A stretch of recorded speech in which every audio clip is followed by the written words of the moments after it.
Alec Baldwin, pleasure to have you on this interview. How's the weather in Chicago? Yeah, I currently do not live in Chicago, but I can totally check the weather app if you want me to.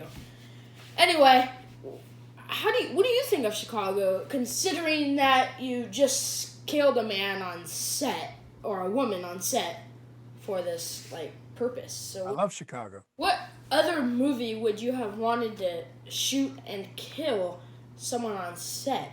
Wow, that's a good question. Well, it'd have to be something that we didn't have a lot of bad language, which eliminates half the films I've made. Out of any movie that you can think of, what sex scene would you want to see animated? Okay, we could do Glengarry Glen Ross as a cartoon, but I would say, what would be a good movie? That's a great question. An animated version of a movie. Gosh,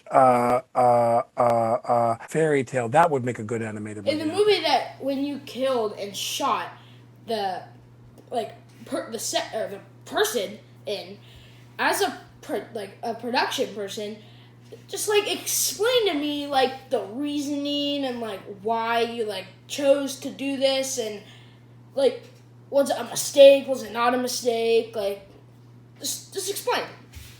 When we did Glengarry, that scene was a character and a role that was added to the film. Mm-hmm. I'm told that often people go to productions of Glengarry and say, "What happened to the coffee is for closers scene?" And it's not in the play. And Mamet, who won the Pulitzer Prize for the play, said, "I felt that these men who were not criminals, who did not have a criminal nature, who were going to commit a criminal act, I needed to ratchet things tighter for them. So I wrote that scene for you to really raise the stakes for them."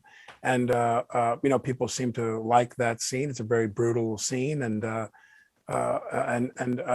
it's not in the play. Mm-hmm. So when Mamet said that, I go, "Well, you won the Pulitzer Prize for the play. It's kind of pretty good as it is, And he said, "Well, no, I appreciate that." And he added that scene, and people seem to love those scenes where you really. It's tough. Do you get any fame, or is your fan base any larger because of killing this person? People would come up to me in the lobby of hotels and they'd say, "We're doing a sales conference right now. We're in this ballroom. Would you come in and say hi to everybody?" And I was like, "Okay." I know. It was I do get a lot of salesmen and women for that matter. Can me and you watch The Departed together at your house?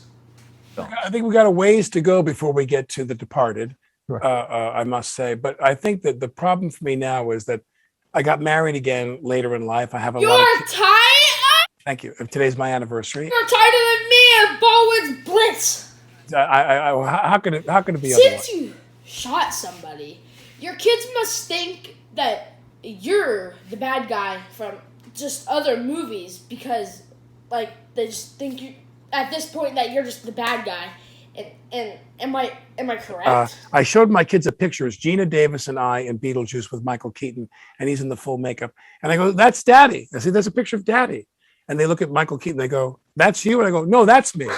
The thinner guy with the younger, darker hair. That's Daddy." And they're like, "No, that's not you. That's you." And they point to Beetlejuice.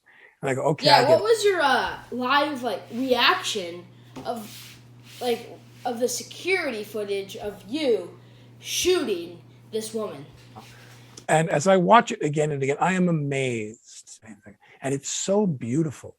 And all of that opening sequence, it almost brings a tear to my eye. But this is truly one of the best experiences I've ever had in my life. Yeah, I'm checking the weather right now in Chicago, and it says it's dumping rain and snow in Chicago right now. If you wanted to know. Stay dry. Not in Chicago!